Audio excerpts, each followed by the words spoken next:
بسم الله الرحمن الرحيم، والصلاة والسلام على أشرف المرسلين. أعزائي التلاميذ، اليوم إن شاء الله مع درس آخر من دروس تعلم الخط للمبتدئين، ومع حرف جديد وهو حرف الضاد.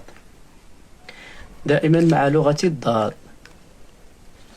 حرف الضاد في بداية الكلمة وفي وسط الكلمة وفي آخر الكلمة. نبدأ على بركة الله.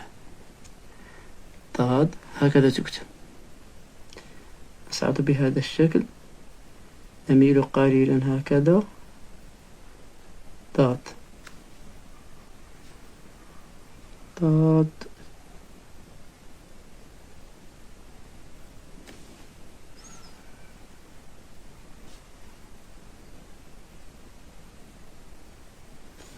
ضاد. أضفت حرفا هنا سنرسمه، لا ليس هنالك أي مشكل. هذا في وسط الكلمة هكذا.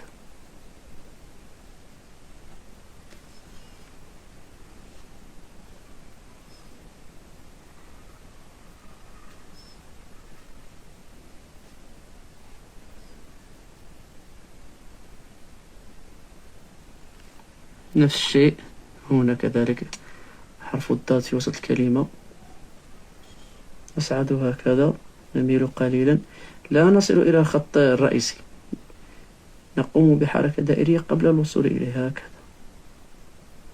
ضاد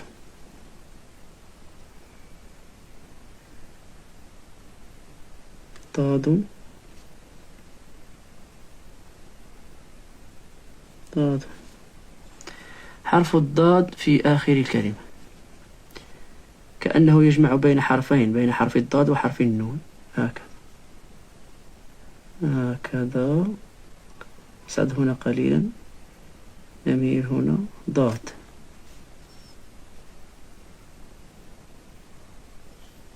هكذا،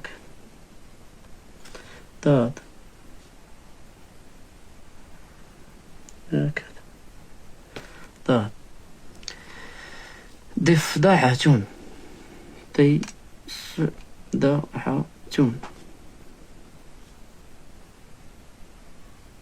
ضف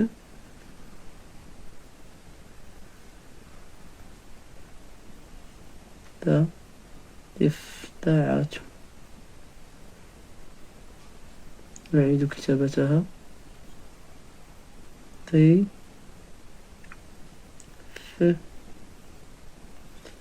ضفدعة. خضراء، خضراء.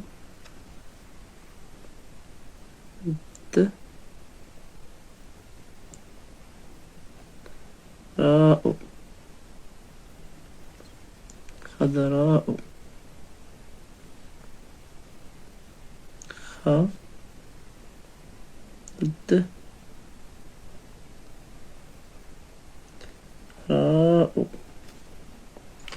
رأيت ضفدعة خضراء اللون. نكتب هذه الجملة. حرف الراء كما قلنا له عدة طرق. هي حرف الراء، راء. حرف الألف نصعد بثلاثة أسطر، 1 2 3، راء، إي، تو. رأيت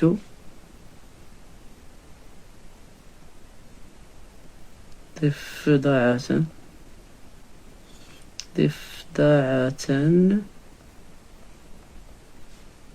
خضراء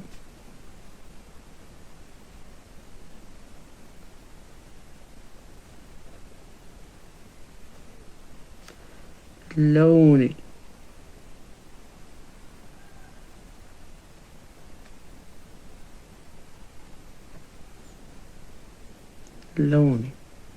نعيد كتابتها.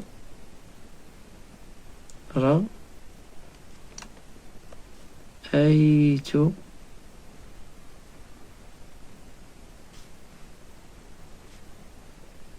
ضفدعة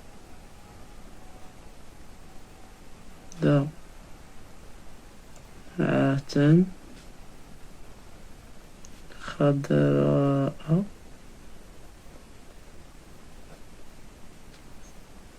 اللون.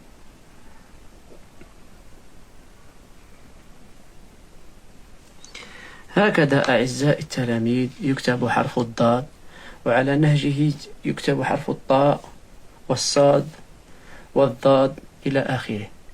أتمنى أن تكونوا قد استفدتم كذلك من هذه الحلقة، وإلى درس آخر، والسلام عليكم ورحمة الله تعالى وبركاته. لا تنسوا أن هذا الدرس السادس.